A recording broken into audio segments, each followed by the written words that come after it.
It was a cold December night in New York City.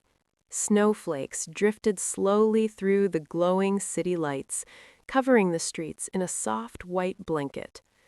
Inside a small apartment on the 14th floor, a woman sat quietly by the window, watching the snowfall.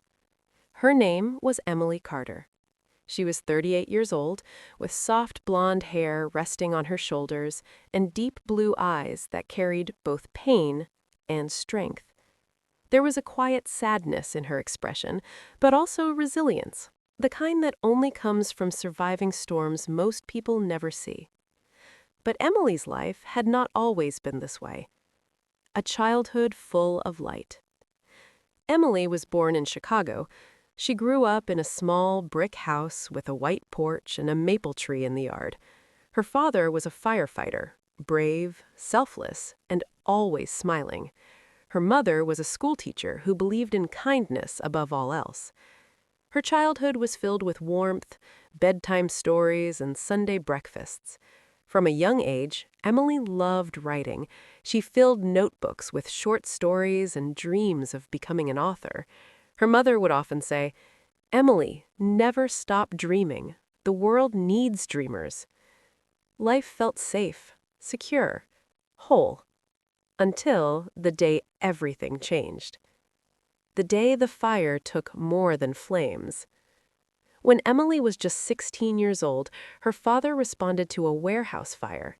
He saved 3 people that night, but he never came back. The news shattered her world. The house that once echoed with laughter became unbearably silent.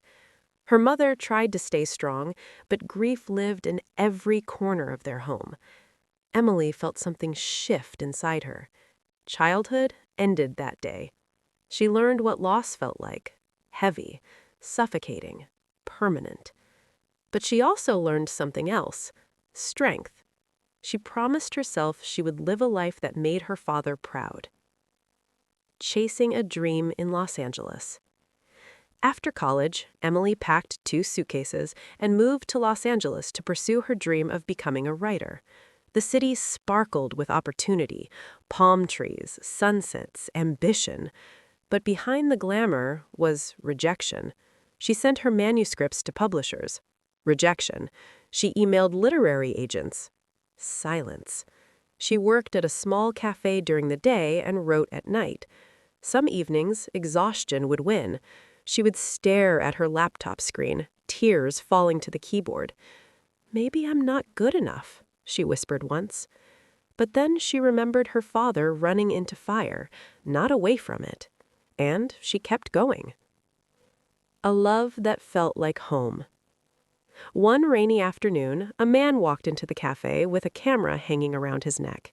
His name was Daniel Brooks, a freelance photographer with kind brown eyes and an easy smile. They started talking about art, dreams, and fear. Their conversations turned into coffee dates. Coffee dates turned into long walks along the beach. Daniel believed in her writing before anyone else did. "You don't just write stories," he told her once. "You write feelings." For the first time in years, Emily felt whole again. But life had another test waiting. The diagnosis. Daniel started feeling weak. At first, they thought it was stress, but after several hospital visits, the diagnosis came: a rare and aggressive illness. The room felt like it was spinning. Emily stayed